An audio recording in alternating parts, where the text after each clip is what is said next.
ಈ ಒಂದು ಸಮಸ್ಯೆಯನ್ನು ಬಗೆಹರಿಸೋದಕ್ಕೆ ಆಗ್ತಾ ಇಲ್ಲ.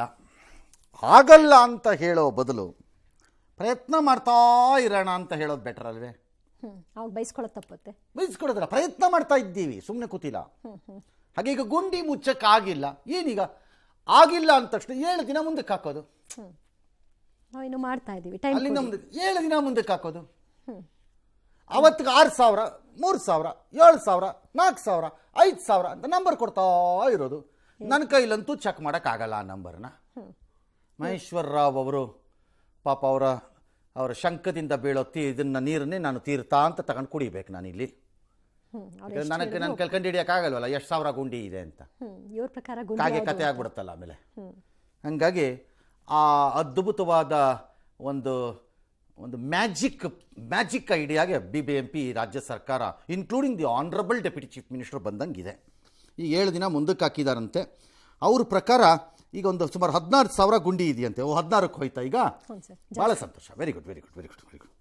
ಆಮೇಲೆ ಇನ್ನು ಮುಂದಿನ ವಾರದಷ್ಟೊತ್ತಿಗೆ 7-9,000 ಬಂದ್ಬಿಟ್ಟಿರುತ್ತೆ. ಅದು ಮುಂದೆ 10,000 ಹೋಗಿರುತ್ತೆ.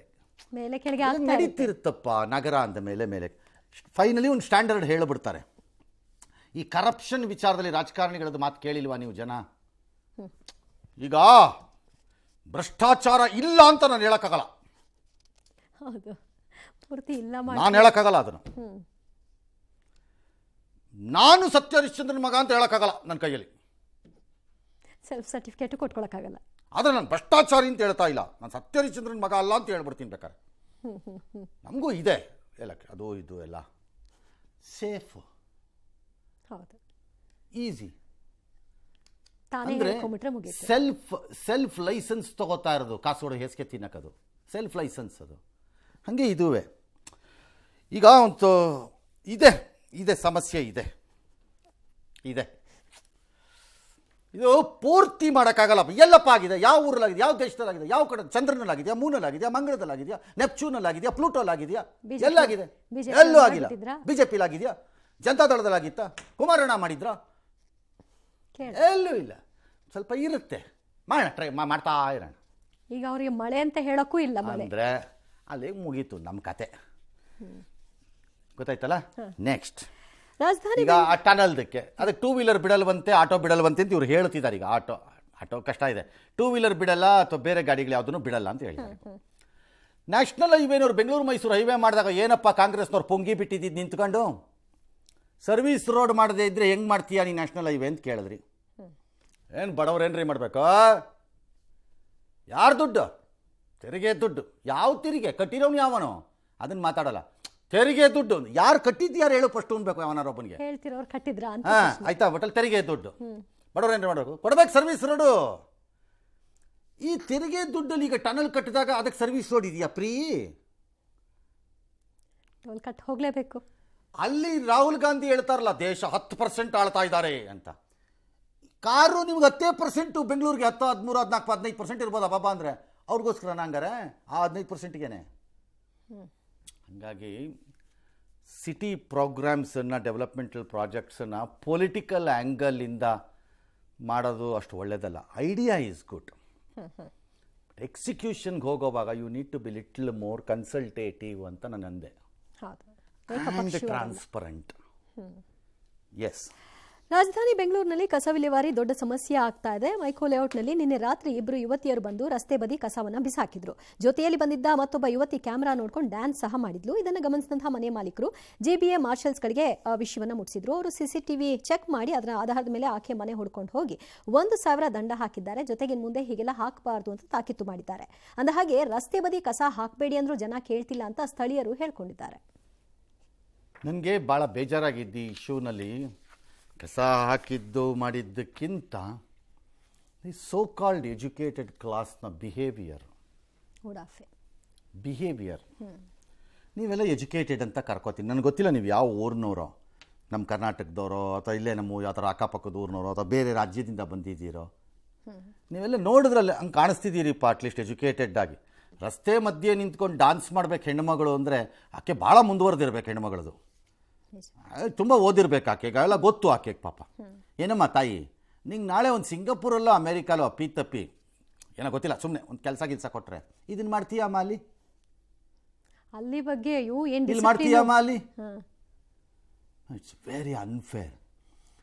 ಹೇಗಿರಬಾರದು ಓದ್ದವರು ಅನ್ನೋಕ್ಕೆ ನೀವು 3 ಜನ ಅಥವಾ 4 ಜನ ನೀವುಗಳು ಎಕ್ಸಾಂಪಲ್ಗಳು. ನೆಕ್ಸ್ಟ್ ಟೈಮ್ ಆದರೆ ಮಾರ್ಷಲ್ಗಳು ಏನು ಮಾಡಬೇಕು, ಫೋಟೋ ತೆಗೆದುಬಿಟ್ಟು ಸರ್ಕಲಲ್ಲಿ ಕಸದ ವೀರರು ಅಂತ ದೊಡ್ಡದಾಗಿ ಫ್ಲೆಕ್ಸ್ ಹಾಕ್ಬೇಕು ಇವ್ರುಗಳದ್ದೆಲ್ಲ. ಅದಕ್ಕೆ ದಾರಿಯಿಂದ ಹೋಗಿ ಯಾರು, ನಾನು ಇವ್ರಿಗೆ ಹೇಳ್ತಿಲ್ಲ, ಜನರಲಿ ಹೇಳ್ತಿರೋದು, ಹೋಗಿ ಬರೋರು ಒಂದ್ಸರಿ ಥೂ ಅಂತ ಉಗಿಬೇಕು. ಎಜುಕೇಟೆಡ್ ಕ್ಲಾಸು ಮಾತನಾಡ್ತೀರಿ, ಈ ಥರದ ವಿಚಾರ ಬಂದಾಗ ಅದಕ್ಕೆ ಅರ್ಥ ಮಾಡ್ಕೊಳ್ಳಲ್ಲ ಅಂದರೆ ಏನ್ರಿ? ಅದು ನನಗೆ ಬೇಜಾರಾಗಿದ್ದಿದ್ದು. ನಡ್ಕೊಂಡಿದ್ದ ರೀತಿ. ಹಾಂ, ಎಸ್. ಅದೇನೋ IPS ಅದೇ BPCL ಪಾಪ ಅವ್ರು ಶಿವಕುಮಾರ್ ಅವ್ರ ಮಗಳದ್ದೇನೋ ಹೆಣ ಸಾಗಿಸುವಾಗ ಆಗಿದ್ದು ಗಲಾಟೆ ಇದೆಯಲ್ಲ, ಅದನ್ನು ಗಂಭೀರವಾಗಿ ತೊಗೊಂಡಿದ್ದಾರೆ ಎಲ್ಲ. ನೀವು ಗಂಭೀರವಾಗಿ ಇದನ್ನು ತೊಗೊಳ್ಳದೇ ಇದ್ದಿದ್ರೆ ಇನ್ನೇನು ತೊಗೋತಿದ್ರೋ.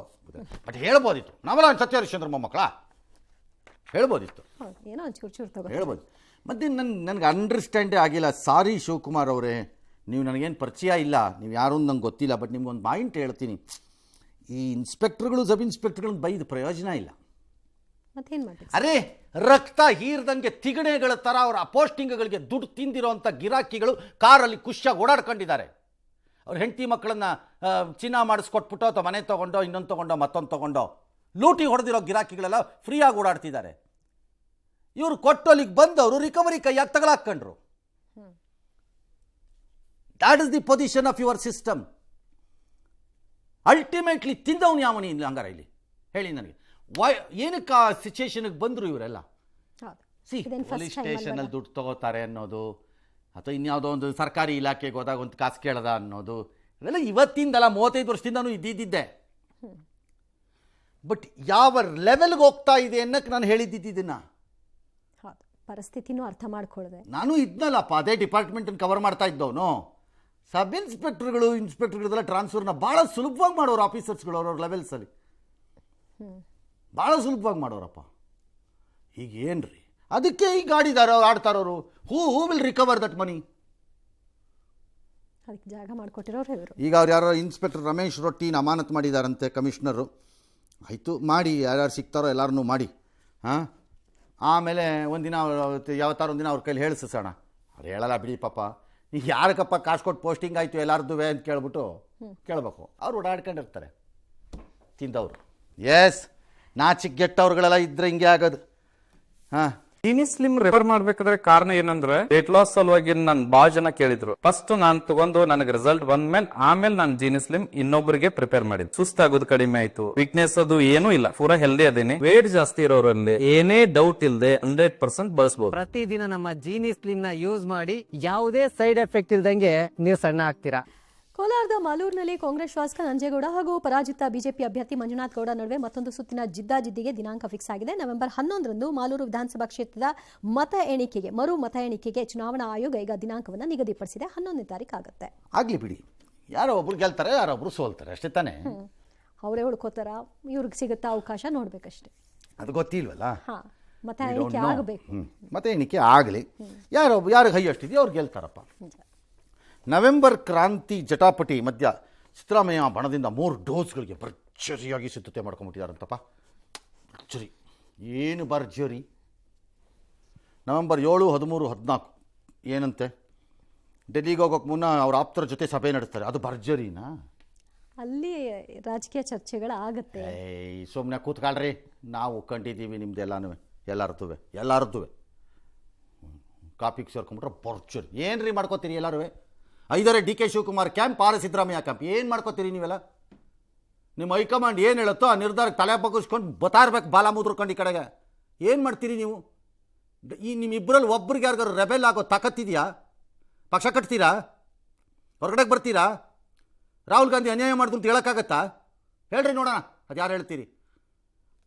ಅದು ಇದ್ದಾಗ ಅಲ್ಲೋಗಿ ಡಿಸೈಡ್ ಮಾಡಿ, ಫೈನಲ್ ಮಾಡಿ, ಕ್ಲೋಸ್ ಮಾಡಿ ಬಿಸಾಕೋ ಬದಲು ಇಲ್ಲಿ ಡಿನ್ನರು ಪನ್ನರು ಕೈ ತಿರ್ಸ್ತೀನಿ ಕಾಲು ತಿರ್ಸ್ತೀನಿ ಅನ್ಕೊಂಡು ಯಾರಿಗೆ ಬಿಡ್ತೀರಿ ಈ ಡ್ರಾಮಾಗಳನ್ನು ನಮ್ಮ ಹತ್ರ ಬಂದು? ಅಲ್ಟಿಮೇಟ್ಲಿ ನೀವು ಡಿನ್ನರ್ ಮಾಡಿದ್ರು ಅಷ್ಟೇ, ಲಂಚ್ ಮಾಡಿದ್ರು ಅಷ್ಟೇ, ಉಪವಾಸ ಕೂತ್ಕೊಂಡ್ರು ಅಷ್ಟೇ, ಏಕಾದಶಿ ಅಂದ್ಬಿಟ್ಟು ಅಲ್ಲಿ it has to be decided. ಅದು ಏನು ಅನ್ನೋದು ನಿಮ್ಮ 3-4 ಜನಕ್ಕೆ ಗೊತ್ತಿದೆ. ಅದನ್ನು ಫೈನಲ್ ಮಾಡಿದ್ರೆ ಮುಗೀತು ಕತೆ. ಅದಕ್ಕೆ ಹಗ್ಗ ಜಗ್ಗಾಟ. ಸುಮ್ಮನೆ ಇವೆಲ್ಲ ಊಟ ಅಂತೆ, ಆಮೇಲೆ ಪರೋಕ್ಷವಾಗಿ ಮೆಸೇಜ್ ಪಾಸ್ ಮಾಡುವಂತ ಏನ್ರಿ ಯಾರ್ರೀ ಇದೆಲ್ಲ ಬುರುಡೆ ಬಿಟ್ಟವರು ಸುಮ್ಮನೆ ಈಗ ಒಂದೊಂದ್ಸರಿ ಮೀಡಿಯಾನವರು ಬುರುಡೆನೇ ಆಗ್ಬಿಡುತ್ತೆ ಅದು. ಸುಮ್ಮನೆ ಅವ್ನು ಯಾವನ ಹೇಳ್ತಿರ್ತಾನೆ, ಇವರು ಬರ್ಕೊಂಬತ್ತಾರೆ ಹೋಗಿ. ಏನ್ರಿ ಪರೋಕ್ಷವಾಗಿ ಮೆಸೇಜ್ ಕೊಡ್ತಾರೆ ಇವರು? ಪ್ರತ್ಯಕ್ಷವಾಗೇ ಕೊಡೋಕ್ಕಾಗಿಲ್ಲ ಇವ್ರ ಕೈಲಿ ಮೆಸೇಜ್ಗಳಿಂದ, ಇನ್ನು ಪರೋಕ್ಷವಾಗಿ ಏನ್ರಿ ಕೊಡೋದು? ಏನು ಪರೋಕ್ಷವಾಗಿ ಮೆಸೇಜು? ಸಿದ್ದರಾಮಯ್ಯ ರೆಬೆಲ್ ಅಂತಾನ ಕೊಡ್ತೀರಾ? ಏನಪ್ಪ ಮೆಸೇಜ್ ಕೊಡ್ತೀರಿ? ಸಾಧ್ಯನಾ? ಆಮೇಲೆ ಡೆಲ್ಲಿಗೆ ಹೋಗ್ತಾ ಇರುತ್ತೆ. ಅದು ಮಾಡಿ ಸುಮ್ಮನೆ ಪುರ್ಸೊತ್ತಾಗಿದ್ರೆ ಅಲ್ಲೋ ಕೂತ್ಕೊಂಡು ತೀರ್ಮಾನ ಮಾಡ್ಕೊಂಡು ಬರ್ರಿ. ಅದು ಏನೋ ಒಂದನ್ನು ಬೇಕಾದ್ರೆ ಈರಿ ಸಾಕಾರ ಬಿಡಿ, ಅದು ನಿಮ್ಮ ಇಷ್ಟ. ಅದು ನಿಮಗೆ ನೀವು ಏನು ಮಾತಾಡ್ಕೊಂಡಿದ್ರು ಅದು ಮಾಡ್ಕೊಳ್ಳಿ, ಅವನು ಬೇಡ ಅಂದವ್ ನಿಮ್ಮನ್ನು. ಅದು ಬಿಟ್ಬಿಟ್ಟು ಇಲ್ಲಿ ಕೂತ್ಕೊಂಡು ಸುಮ್ಮನೆ ಕೆಲ್ಸಕ್ಕೆ ಬರ್ದಿರೋ ಕೆಲಸ ಮಾಡ್ಕೊಂಡು ಡಿನ್ನರ್ ಮೀಟಿಂಗ್ ಅಲ್ಲಿ ಎದುರೋಗ್ಬಿಟ್ರಂತೆ ರಾಹುಲ್ ಗಾಂಧಿ. ಅಲ್ಲಲ್ಲ ಫ್ಯಾಕ್ಟ್ರಿಗೆ ಆರ್ಡರ್ ಮಾಡ್ತಿದ್ದಾರಂತೆ ಟವಲನ್ನ ಬೆವರ್ಕೊಂಡು ಒರೆಸ್ಕೊಳ್ಳೋಕ್ಕೆ. ಯಾಕೆ? ತುಮಕೂರಲ್ಲಿ ಸಭೆ ಮಾಡಿಬಿಟ್ರಂತೆ ಸಿದ್ದರಾಮಯ್ಯ ಅಂತ ಎದುರೋಗ್ಬಿಟ್ಟಿದಾರಂತೆ, ನಡುಗ್ತಿದಾರಂತೆ. ಡಿ ಕೆನೂ ಅಷ್ಟೇ, ಇವರು ಅಷ್ಟೇ. ಸುಮ್ಮನೆ ಇವೆಲ್ಲ ಬಿಟ್ಬಿಟ್ಟು ಡ್ರಾಮಾಗಳನ್ನು ಕರ್ನಾಟಕದ ಜನರ ಮುಂದೆ ನಡೀತಾ ಇರೋ 6 ತಿಂಗಳ ಕಚಡ ಡ್ರಾಮಾನ, it's a bad quality drama. ಹಾಳಾಗೋಗಲಿ ಅಂದರೆ ಕ್ವಾಲಿಟಿ ಡ್ರಾಮಾನಾರು ಅದನ್ನು ನೋಡ್ಬೋದು. ಕ್ವಾಲಿಟಿನೂ ಇಲ್ಲ ಆ ಡ್ರಾಮಾಗೆ. ಸುಮ್ಮನೆ ಹೋಗಿ ಅಲ್ಲಿ ಕೂತ್ಕೊಂಡು ಅದು ಏನಿದು ಸೆಟ್ಲ್ ಮಾಡ್ಕೊಂಡು ಬನ್ನಿ. ಯಾರು ಇರಿ, ಯಾರು ಬನ್ನಿ. ರಾಜ್ಯನ ಪ್ರಾಣ ತಿನ್ನಬೇಡಿ ಈ ಥರ 130 ಸೀಟ್ ತೊಗೊಂಡು. ಎಸ್